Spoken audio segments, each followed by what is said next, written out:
Those of you who have watched my other videos know that I am a fan of FT-8, and I always wish that there was a way that you could rag chew with it. Guess what? There is, and I'm going to show you in this video. Hey y'all, Tom, ND3N here, and thanks for dropping by my little shack in the corner for a ham shack chat.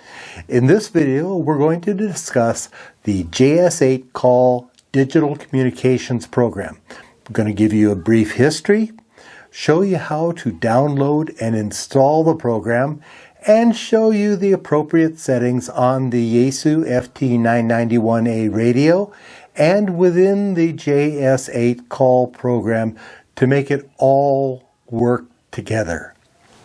I'll then go on to demonstrate a few of the features of this program.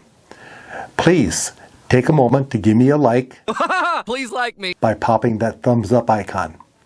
And by the way, everything I'm going to discuss, I've put a chapter list down with time tags down in the video description so that if you need to come back at a later time and review something, you can. I need to caveat my words by letting you know that I'm doing this video as a result of a comment I received when I had asked for additional topics to explore with the 991A. Now, I got that suggestion a little over a week ago and decided it was a time that I take a look at the JS8 call program.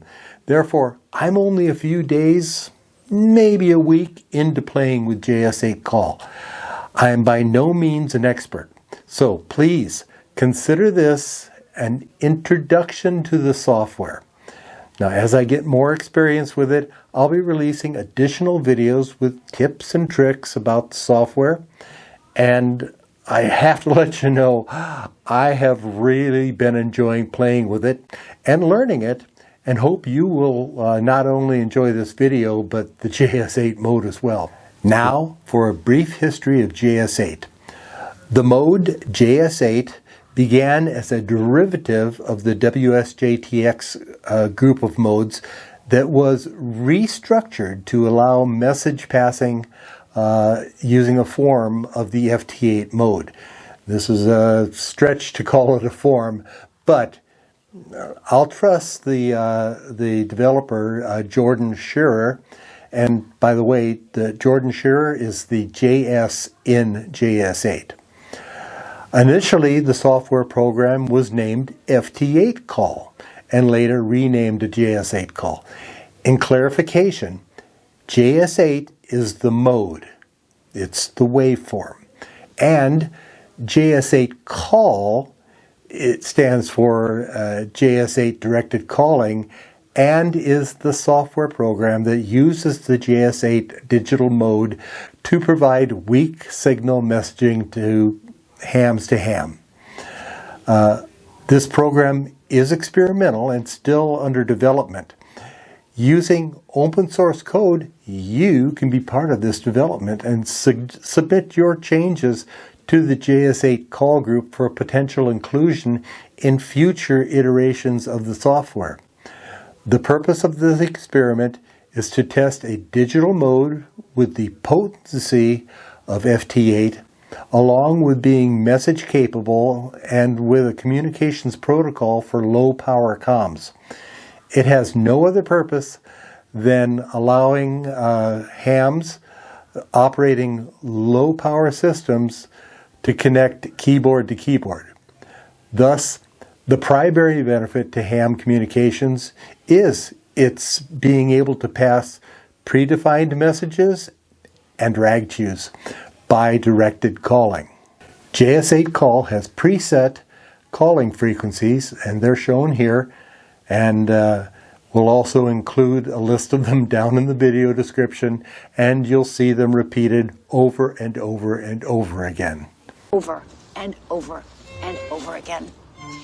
You're going to want to start off by opening your browser. I'm using Google Chrome, but any browser works.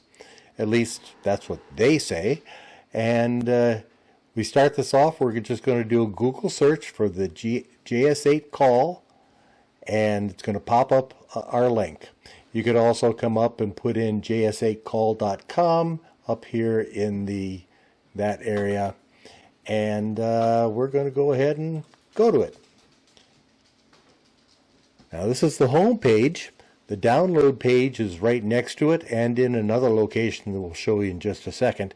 But there's a lot of information all the way down.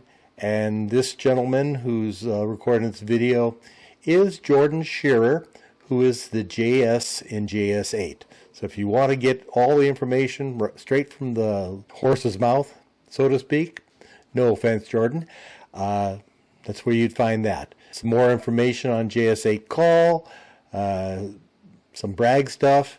Here's the JS8 Call frequencies that I just talked about. And here's another link to the download page. We're not going to use that one. And by the way, links to everything, every link I bring up will be down in the video description. We go to this download, and you can see we have documentation right here. We've got our source code, if that's your thing. You got downloads for Mac, Windows, Raspberry Pi, and Linux. And I'm going to be downloading the Windows one. I'm using Windows 11, and on the previous homepage they did say that they've tested it as far as Windows 10, but won't guarantee anything beyond that. I've downloaded it, I've installed it, I've worked with it, and not having a problem. We're going to go ahead and click that link, and you'll see that it just downloaded for me. And you can see right down here in my taskbar, I already have it downloaded. So I'm not going to re-download it, and I'm going to presume that you guys are savvy enough with your computers to know how to install a program once you have downloaded it.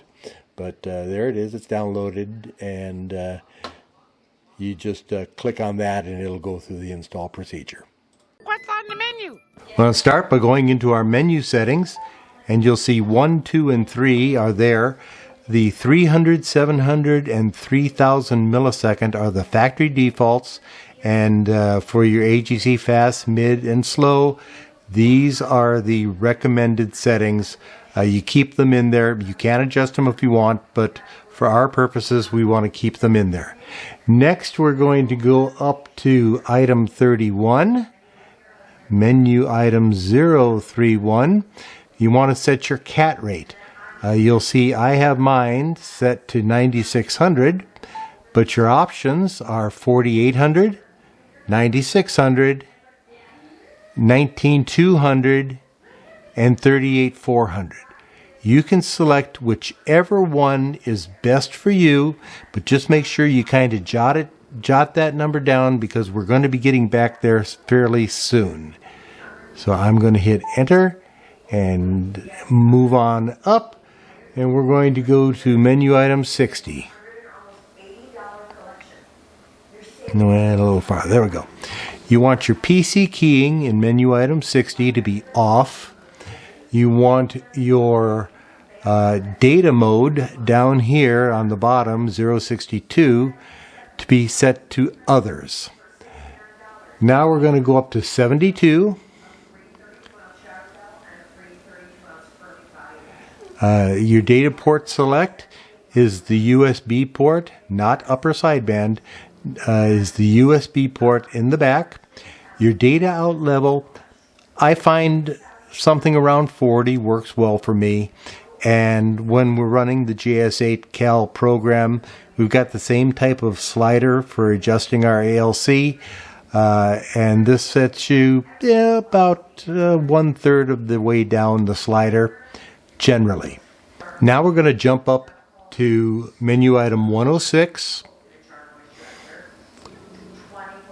And you want to set your mic select to mic, your output level to around 50. That's adjustable in your functions list as well.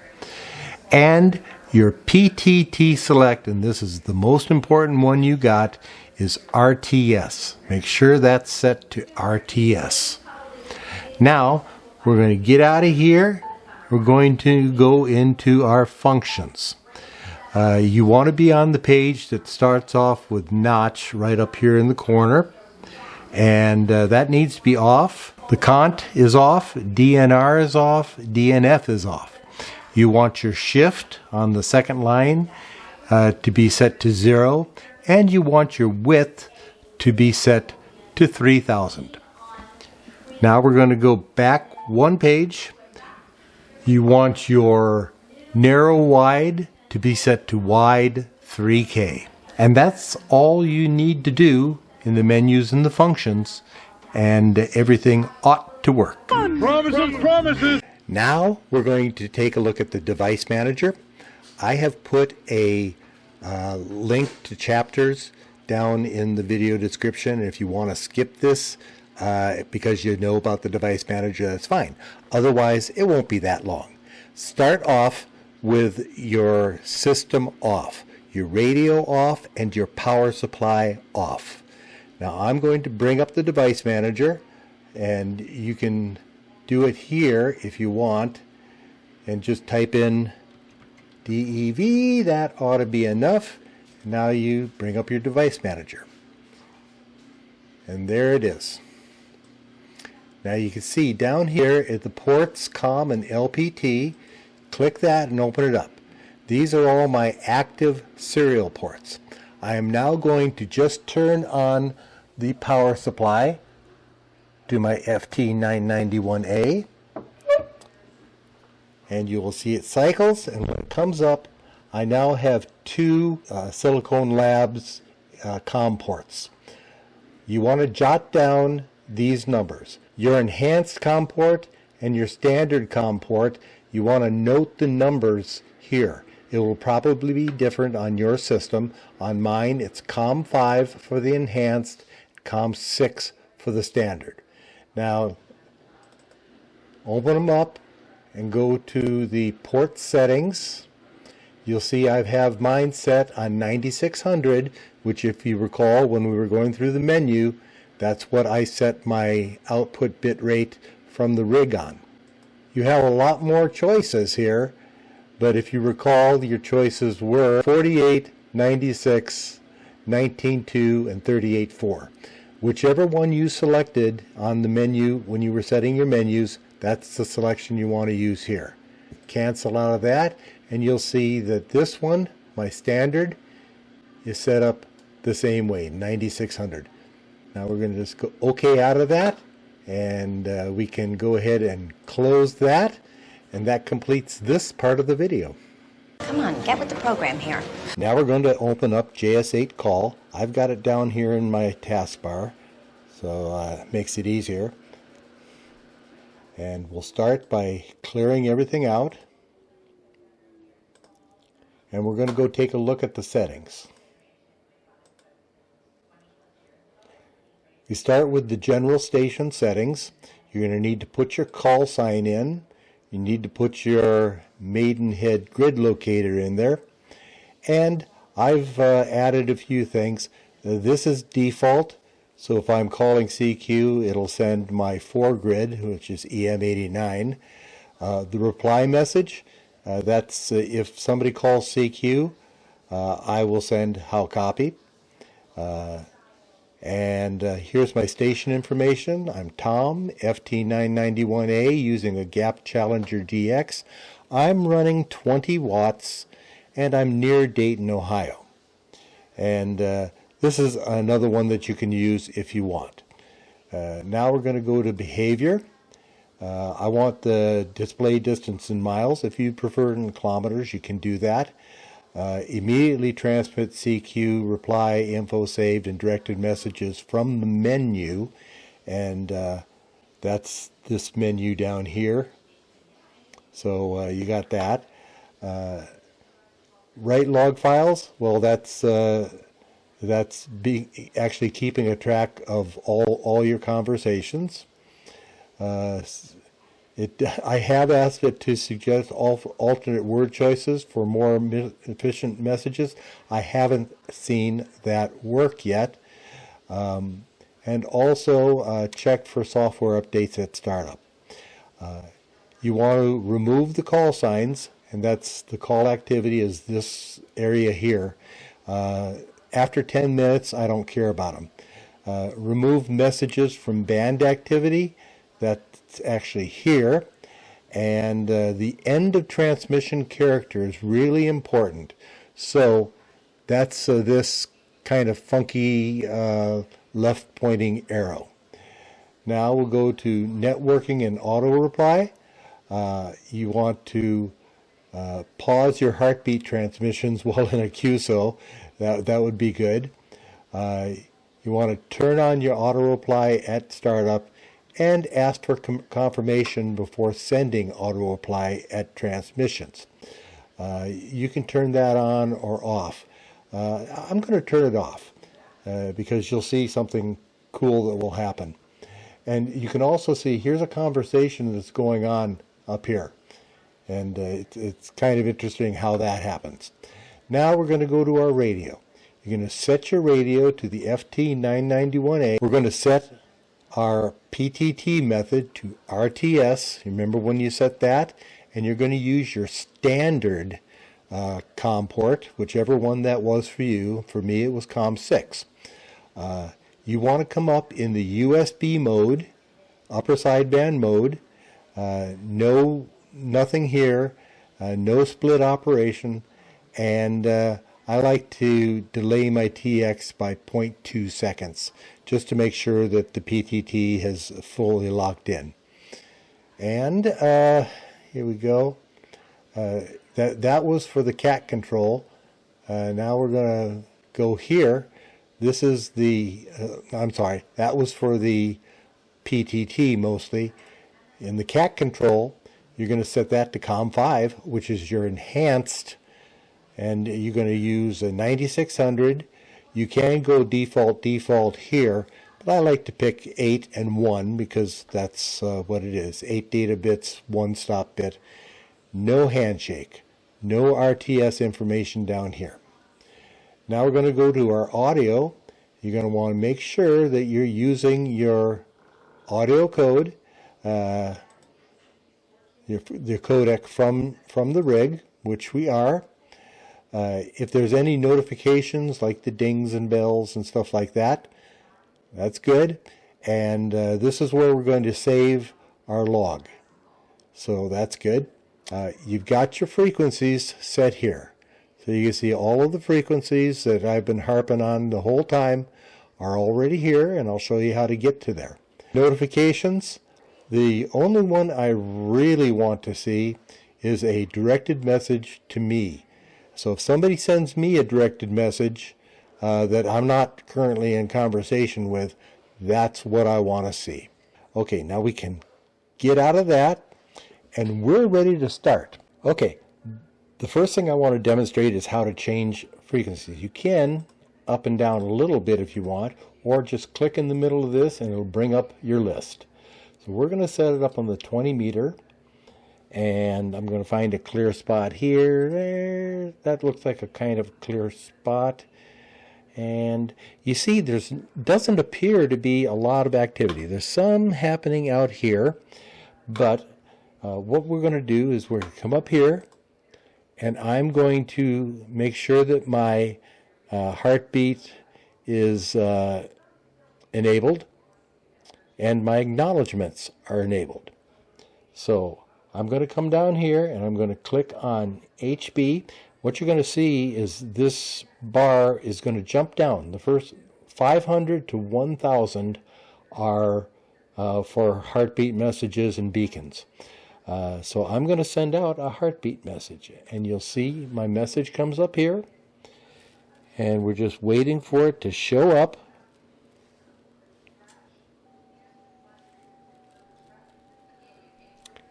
It's now being sent out.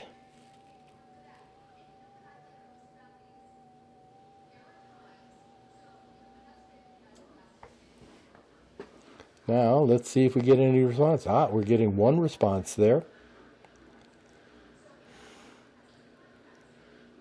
Now maybe a couple, some faint ones, but there we go. So I have 3 people: VE4 WSC, WD5 CFM, and KJ4 YBS have all responded to me, and I've I'm getting a -1, a +2, and a -8. That same information is here, and you can see our little caret there indicating end of message. So that's the heartbeat. Ready, set, go! Okay, now I'm going to demonstrate sending out a CQ message and talk a little bit about that as well. I'm going to start by clearing everything out. Yes, I want to clear everything out. And under CQ, if you right-click on it, you'll see I can get an on-demand, do not repeat, repeat every 1 minute, repeat 5, 10, 15, and you can also set it up for a custom interval. And I'm going to just click Send CQ now, and I'm going to zap up in messages. As you can hear,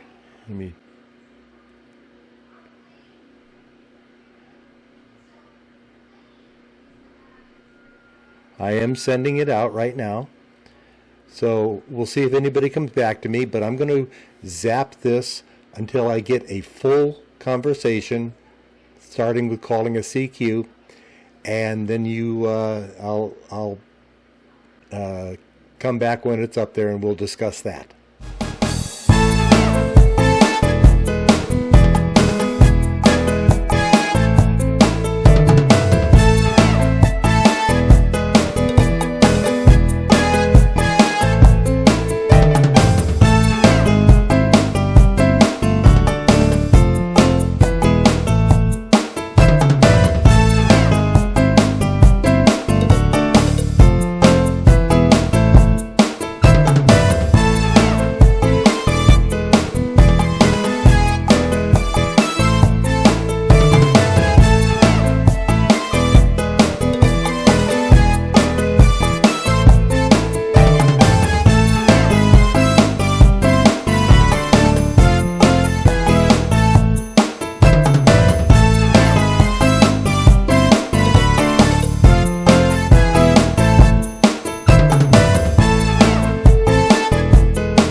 I've just completed the video, just completed the chat, and like I said, I kept my log open. I needed to get his grid square, so I had requested that, and he just sent me a dit, which I assumes I can do this, so I'm going to click my time.